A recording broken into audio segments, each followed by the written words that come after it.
How you doing, everybody? It is once again Podcasting for Dummies, the 4th edition, book release day.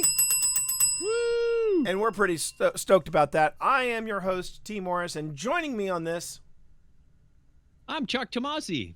and we are back once again with a brand new edition. Remember, vote, then go support your local bookstore and pick up a copy of Podcasting for Dummies, 4th edition. Or go to the store first, pick up a copy of Podcasting for Dummies, 4th edition. Have somebody take a picture of you reading the book while you're in line for voting. That would be dope. That would be absolutely and utterly dope.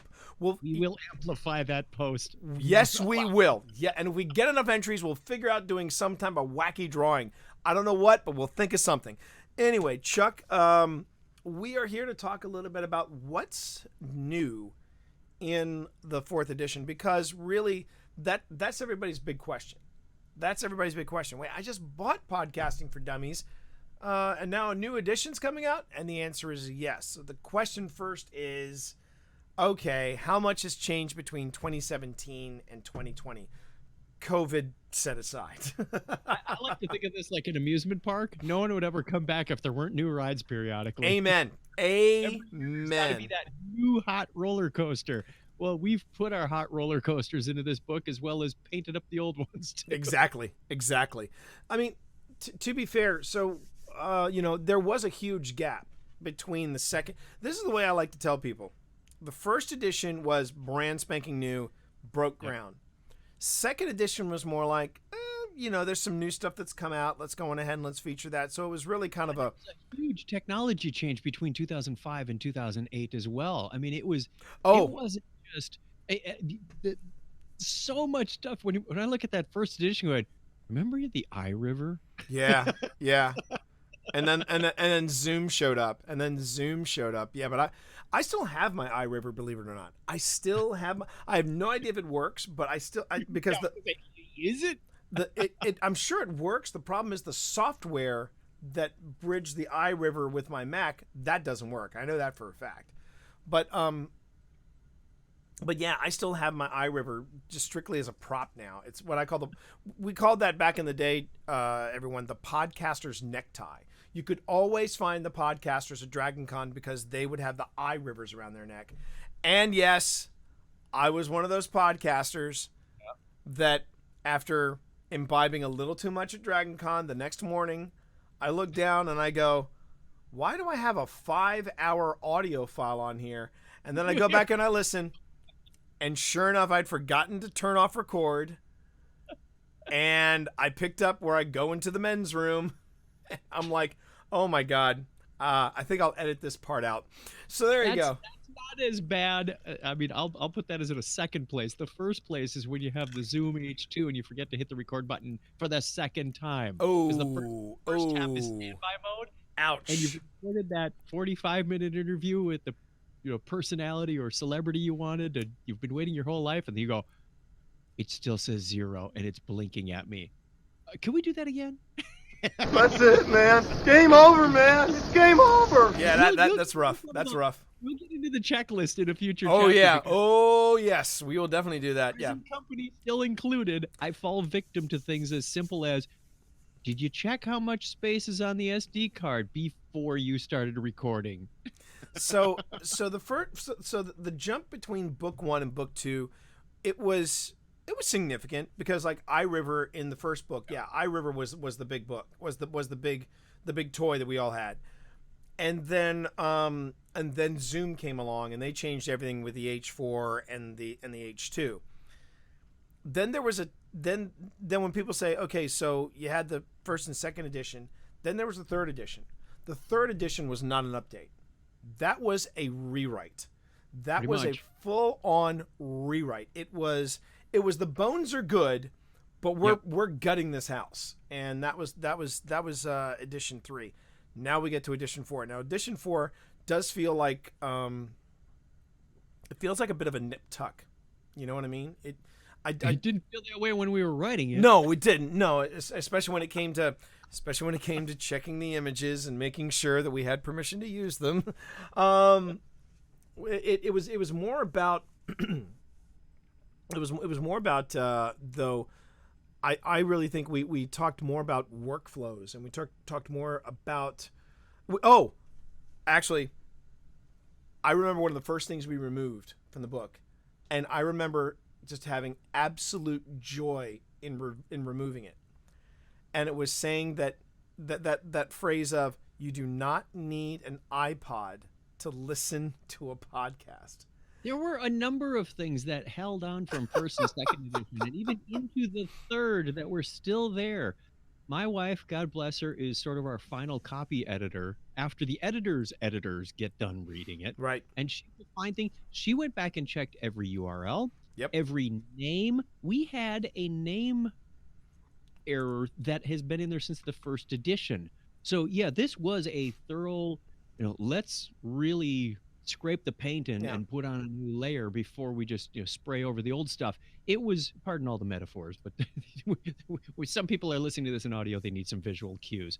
It really was like you said, we gutted the house, we kept some of the bones. Yeah. I mean, I think one of the steady chapters throughout all 4 editions has been the interview chapter. I mean, interviewing questions and skills and tips and tricks still stay the same. Well, but I also remember we updated some of those too. We did kind of we did use that. And the thing is, the interview techniques have been, in my opinion, have been so reliable. I actually used a lot of them in Twitch for Dummies when it came to that.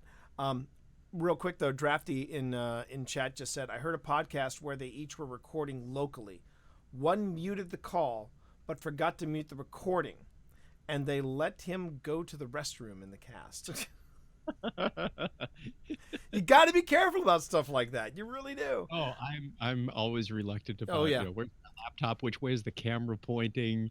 Just for my work Zoom calls. Yeah. Like, am I on camera? I'm gonna put a piece of tape over that just anyway. I remember when Pip was Pip got a bumper from the Flight of the Conchords, Jermaine Clement and Brett McKenzie, and she had the same thing happen. She forgot to hit record.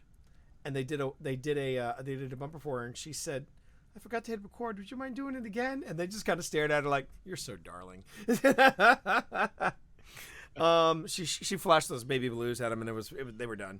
But no, I mean, I remember though. But that was even back in 2017. I remember people were saying things like, "Do I need a?" I thought I needed an iPod to listen to a podcast, but I think so much had changed.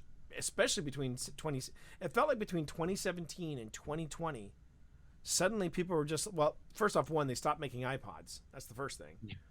And the second thing was that people really started to grasp the impact of podcasting. Well, it used to be, up until, I would say, just a little before the 3rd edition in 2017. There's the conversation or the question, what is a podcast, seems to have evaporated. I mean, it is such a piece of our culture now that we don't even go into that so much in the book. This is, I actually cite this in the book. This is how long you and I have been podcasting. It started off as something that the nerds in the basement of the science building were doing, and nobody understood it. Then it became a punchline of, if you can't hack it in the broadcast industry, you could go in ahead and start a podcast. Go ahead, buddy. Right. Now Jordan Peele reboots The Twilight Zone.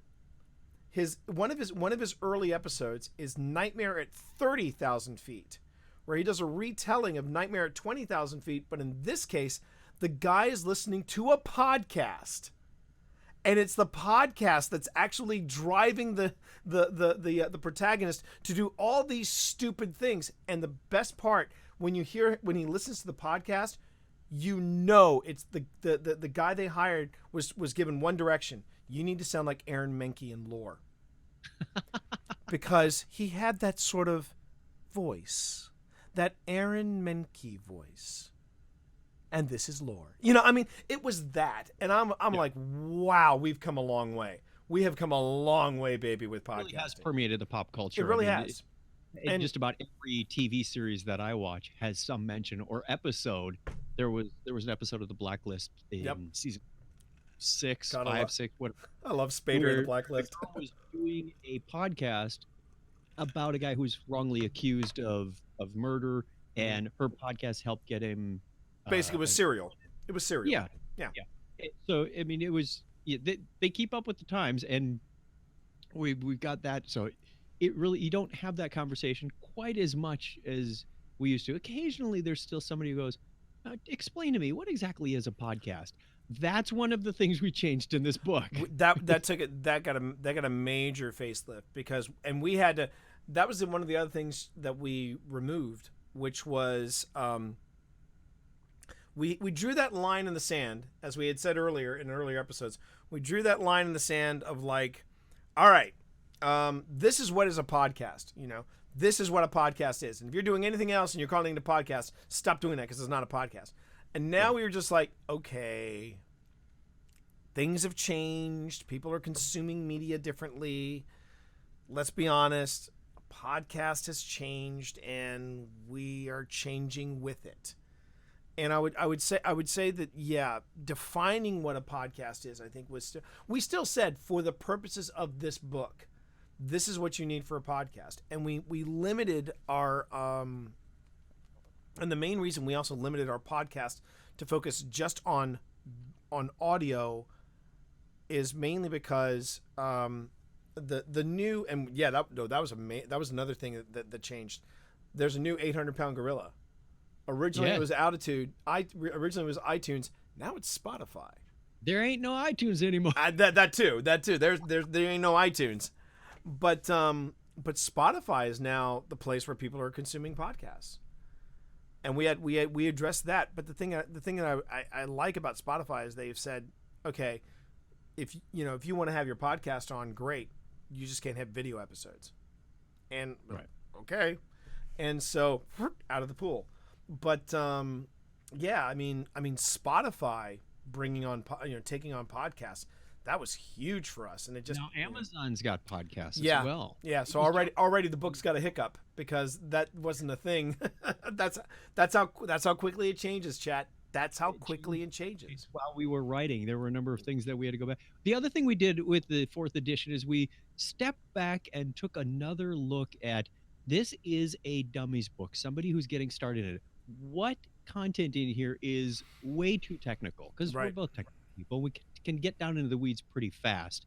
I think there was a whole section on omnidirectional microphones and unidirectional. It's like, nobody ever asked that. Yeah. I want to know what's between a condenser microphone and a dynamic microphone. Right. That's a more common question. And because, trust me, we'll talk about microphones in a bit. I got 3 within arm's reach in this. Only 3? Only 3?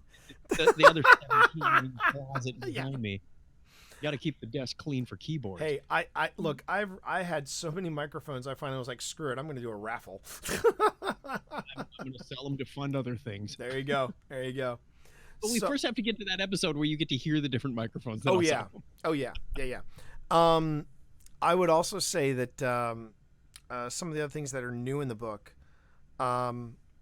it goes without saying. And this I thought was actually surprising, how many people that we cited in 2017 and they're still podcasting today. And how many are not? It wasn't as bad as between the 2nd and the 3rd edition. No. But yeah, there were a lot of people that I'm trying to think. Adam Christensen of the MacCast, he's still going. Yep, we're still going with our, when we started when I started Happy Hour from the Tower and you started Topic is Trek, they were brand new. Now, we had to completely rewrite that section and go, nope, they're not new anymore, and they're still going. Right. You can't look for those little things that you just kind of glossed over the first time. Now, one that did surprise me that is still going, and he was great. It was great to reconnect with him. In fact, I need to drop another line again. Mark Gunn is still doing the Irish Celtic podcast, Irish Celtic music podcast, and he's been around, I think, since the 2nd edition. Yeah, 05 or 06 is when he started. Yeah. And then of course there's the Dog Days of Podcasting. We talked a little bit about that. There's been, but yeah, there have been more people. I want to say that between the 4 editions, this was the fewest that we had to replace. But it was interesting to see how quickly they petered out after 2017. And the reason we put those in there is as examples. We're not just going to tell you about a topic like, hey, this is what good cover art should look like. Right. We give you examples from people who are podcasting. Now, we do a number of podcasts, but we're not going to splatter the same three things that we do all over the book. It would get a little old. And to be fair, that was what the first edition or two kind of were. We kind of kept it in our own circles. I mean, I look at the first edition and I go, man, I really need to stop citing myself. But then again, it was one of the things we mentioned in an earlier episode. We said between the first and second edition, I remember one of the things we had to change is, we have this number where there were 15,000 podcasts on iTunes. Well, in the second edition, we had to change that to like 30,000. And then we got to the fourth edition. It's like, okay, there are over 1 million podcasts now active. Well, and we had it categorized too. And I couldn't even find a recent source of what those category numbers were, so we just took the darn thing out. Like, we did. Yeah. There's a whole lot on a whole lot of topics. Yeah. You don't have numbers in this book to tell you that it's very popular, and pick one. The shiny that we have in fourth edition is the focus on streaming. Chapter 17 is new. It's credit to T for writing the vast majority of that, but it goes along with Discord for Dummies and Twitch for Dummies, which are notably, because they're also from the Wiley family, we get to mention them without any problems. But the other thing too about but the other thing too about it is, while I was streaming, which is something I've been doing a lot of since 2017, I began to realize that the marriage between streaming and podcasting, this really became a platform for me, because I love video editing and I love video podcasting. But the biggest problem with video podcasting is this, and it has always been this, is you want to make sure that when you watch a video podcast, or you're getting a video podcast downloaded to your device or streamed to your device. That's a huge chunk. That is a large lot of files. Yeah. A lot of files. And for some people, it was really hard to keep up. I remember I remember a very talented filmmaker, Earl Newton, was doing Stranger Things. And this was before Netflix Stranger Things, but it was called Stranger Things, and it was basically Earl Newton's Twilight Zone, and it was really good. It was really, really good. But I also remember it was really tough for him to create that kind of content on a regular basis. It was really tough, and then he'd upload it. It was HD, so it took a really long time to download, and that was something that I think video podcasting just never quite caught on. Then streaming started taking hold, and streaming started to really pick up. And streaming happened between 2 and 3. Streaming was when Justin TV went online in like 2012, if I remember correctly, and somewhere around there. Craig and I have been doing Technorama on YouTube since 2011. Right. We go back and some of those going, boy, exactly.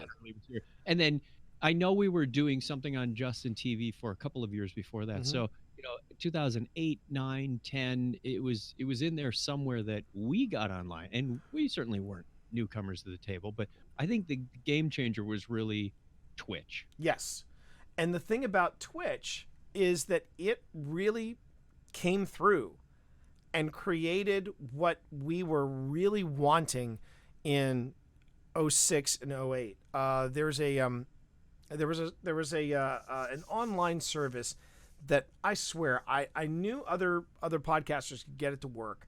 I could never get it to work.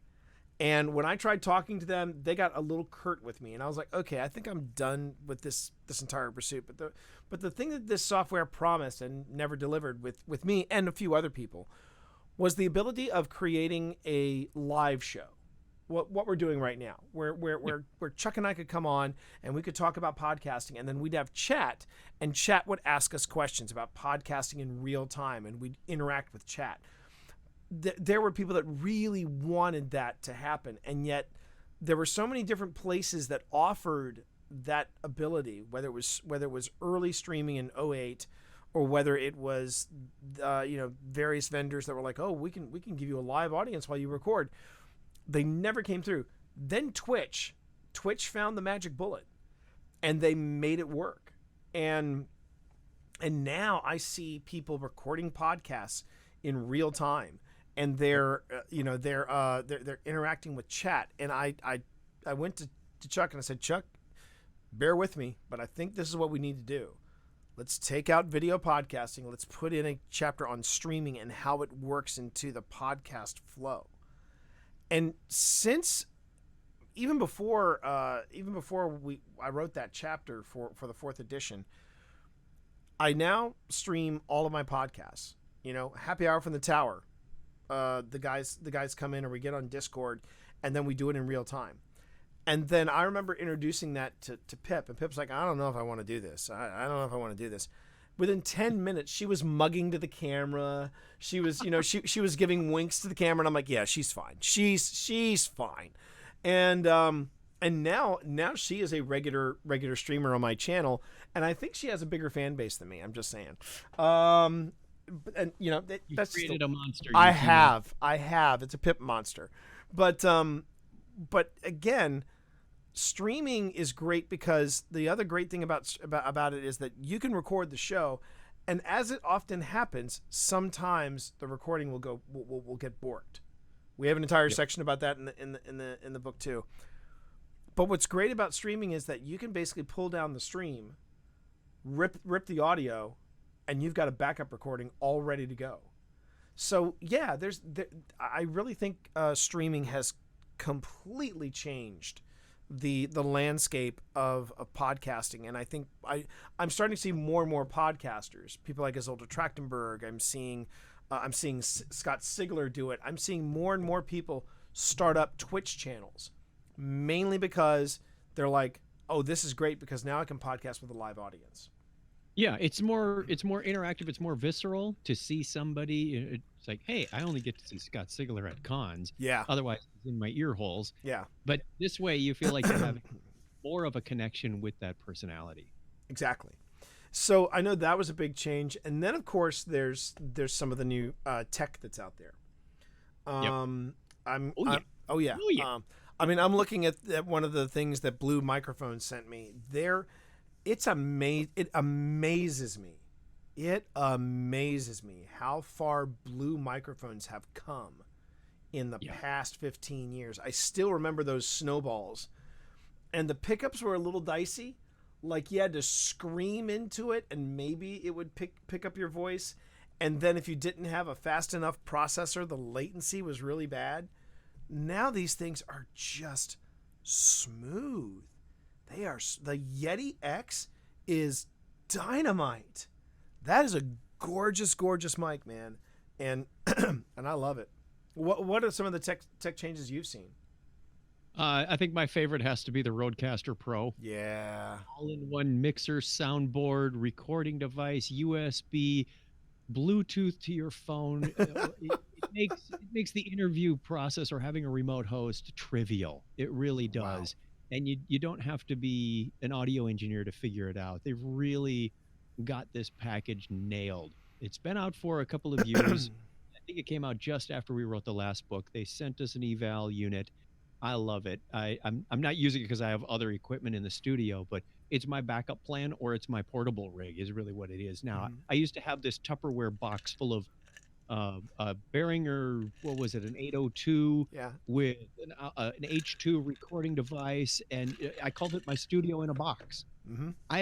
I have no use for that. We're waxing philosophic, everybody. We're waxing nostalgic right now, everybody. I keep pillaging things out of that box and not putting them back. Like, I need this XLR cable. I need this splitter. I need something else. And that studio in the box is pretty much down to a mixer and a power supply. Now, the Rodecaster is a beautiful unit. I was even talking to, I think it was one of Craig's friends. He says, I'm going to start podcasting just so I can get one of those. Or maybe he's, it's like, dude, do you even know what topic you want? No, I'm going to figure that out after I get one of these things. I think we actually said that. I think we actually said that in the book. Was why would you want to start a podcast? And I think one of the sections we give is you get to play with some of the coolest stuff. co-host on Technorama, and topic is Trek. Craig said, I want to get one of those. I said, okay, step back. I'm going to put on your reality hat for you. What are you going to do with it? I don't know. I'll figure it out later. Oh, we love you, Craig. We love you, Craig Stepp. We love you, Craig Stepp. If I were starting over today, that's the unit I would get. Now, I will say this. One thing that hasn't changed since day one that is consistent from the first edition all the way up to this edition, this mic right here, the MXL 990. It is still, in my opinion, the best starter mic anybody can ask for. I got 3 of them in the other room. What's with the red LED? Okay, this is new. That's not the same one you've been using. It's still the LED. It's still the MXL 990. It's still a 990. But this is actually part of the and this again, MXL sent me this. This is the Overcast bundle, and the Overcast bundle includes the MXL 990, a mic, MXL Mic Me, which is a USB adapter, which basically takes this and turns it into a USB mic. And then I get the boom microphone stand, which fastens to the side of the desk, and it basically takes this beautiful XLR mic and turns it into a USB mic. And this particular edition is the Blaze edition. You can either get it Blaze or Blizzard. Blizzard is blue, and it's a white microphone. Don't you watch the robot shows? You're supposed to get the blue one. This is like a Decepticon right here. I know at night this thing goes. No, we won't. That is flashy. It's a slick unit and it works well on camera. It's very nice. It's very nice, and it does work really well on camera. And when I play the video game Phasmophobia, which if you haven't seen it, Phasmophobia is where a ghost hunt goes bad, and T screams like a banshee. I play it with longtime podcaster Phil Rossi, and I basically do lights out in the studio. So this thing is just like a suspended red orb of evil. Yeah, that's awesome. And yeah, I mean it's but no, the MXL 990 and MXL products still remain in the book, and also Shure. We got to give a shout out to Shure. They have been fantastic people to work with. Shure has been great. Zoom has been great. Yep. You know, 2 SM58s, one in each hand. There you go. SM58. We still talk about the SM7B, which I still use to this day. I love 7B. I mean, that tech has evolved, hasn't necessarily changed, but it's evolved. But I would say the biggest thing that has evolved has been recording portably. Yes. Portable recorders have still really stepped up, and like like this right here, since we're talking about Shures, this is the Shure MV51, and it looks really super retro, but this is actually a USB mic, and it is totally portable, right?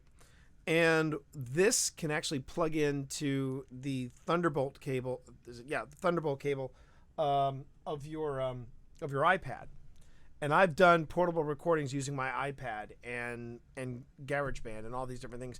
And so it's really neat how some of the technology has remained the same, but there's been other places that have not. You know, I would also say something else that has changed in the book is we talk about we talk about different platforms to promote on, and I don't remember us covering Instagram. Because no one would have ever thought about promoting their podcast on Instagram. Yes. But I've seen a lot of people promoting their stuff on Instagram. And that's been a big one. The other one has been Discord. I mean, I feel like my streaming is more in touch with Discord, because Discord is, as it was described in Discord for Dummies, it's Facebook for gaming. and that was the broad brush that we painted with. But late as you get deeper into Discord, you realize this could work for any creative endeavor. It's basically Facebook, but with more focus. And I really the more I get into Discord, the more I enjoy it. And I'm seeing more podcasters starting to embrace Discord. I've had a few people, and like I said, I've had a few people ask me about it. Even Evo Terra, he was like, so does Discord really work? I'm like, oh yeah, baby, it works. You know, and there is and there's a shift now. People are starting to try to find different places to promote and to build their communities. And I think Discord has become a really major player in building communities around your podcast. If it works for streaming, yes, it'll work for a podcast. And that's a wonderful thing. As we continue to grow and explore, we'll continue to bring those innovations on this podcast and maybe in the next edition of the book. Absolutely. Let's go for 5. I mean, the fact I'm still recovering from 4. But here's the other thing, though, chat, and the thing that you as our audience should know is that we're really, really proud of. I mean, we've been proud of all the previous editions. Oh, and look at that, Chuck Tomasi with a follow. Moron. Look, it's all here. It's all here, Chuck. If you need a copy, just let me know. That little heart icon. I'll sign it for you. Thanks for that like and subscribe. Okay, now I just got to get them to subscribe. Then it gets real, chat. But anyway, one step at a time, everybody. One step at a time. So, but going back to what we were talking about with these different books, one thing I'm very proud about with Podcasting for Dummies, particularly this 4th edition, is that it's in its 4th edition. So many books are out there. They get a first edition. They might get a second edition, and very few, particularly the ones that are put out by larger tech presses, do not get a third, let alone a 4th bite at the apple. And having the support of Wiley Publishing, having the support of the For Dummies people, and the way they have been working with it to make it as good of a book as it can be, I feel very, as Chuck said, I feel very blessed and I feel very fortunate. We've had and we've also had the opportunity to talk with a lot of new podcasters. I would say that's been some of the bigger bonuses of working with this. Chuck, were there any new podcasters that you discovered during this process? Anything at all? Or anyone at all, I should say. Kind of with the process and even before that, going to podcast meetups back when we could meet up in person. Oh yeah, that's I missed that too. Podcasters challenge our assumptions, and I'm all about that. Make us check our facts and learn new things, because that's how we grow. I mean, for myself, I have seen. I mentioned her earlier, Isolde Trachtenberg. She has absolutely latched onto podcasting, and she's been doing it for a while. But ironically, it was the interviews with me. She started to drift into streaming, and now she's starting to stream her podcast. And I'm like, good on you, girl. Good on you. And then there's this gentleman that I've mentioned. It's his show is called For the Love of Podcast. His name is Billy Samoa Saleeby. And I hope I'm pronouncing that last name right. But Billy was I mean, when we started talking about podcasting, I could just see his eyes light up, and that's what I'm seeing with the new generation of podcasters. They are all just stoked to get behind the mic, and I'm like, okay, you've already got the first bit ready to go. It's a strong. That's a strong thing to keep. And you got to keep nourishing that flame. Fan podcasts are still extremely popular. I also know too that there are some podcasts that work on a daily basis. They still work on a daily schedule, and some of them are hard to find. Because I do think there's some people that have been like, wow, this podcasting thing it's hard.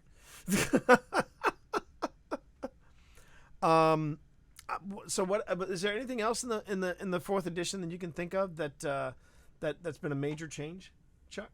I think we covered all the major changes. Okay. There's some subtleties. We went through it with a fine-tooth comb, and when I say we, I mean my wife.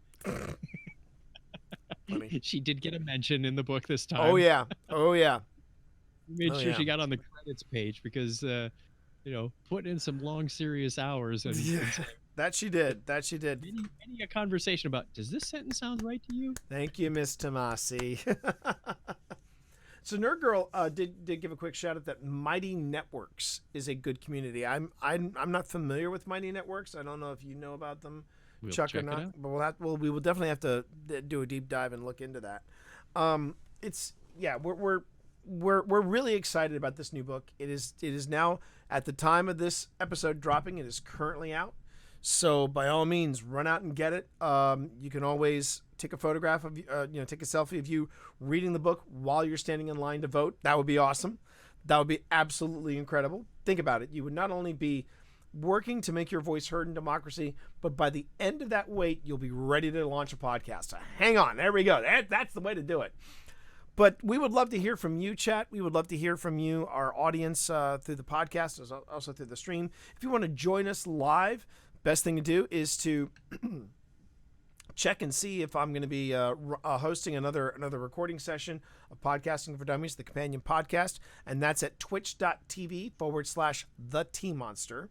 So that's one place you can find us. You can also drop us a voicemail or go through WhatsApp and drop us a voice or text mail from anywhere in the world at 703-791-1701. You can also come back and visit us at podcastingfordummies.com. Drop us a comment in the comment section of the episode that is currently listed, and you can go on ahead and be part of the next show. Drop us a question that you may have about what we've talked about, or if there's something we're going to be talking about in the future. So, again, remember, folks, Podcasting for Dummies is protected by a non-commercial, no derivative, share-alike United States 3.0 license. You can find out more about that license at creativecommons.org. Thank you, everybody, for listening. On behalf of Chuck, I'm T. Morris. Pot on.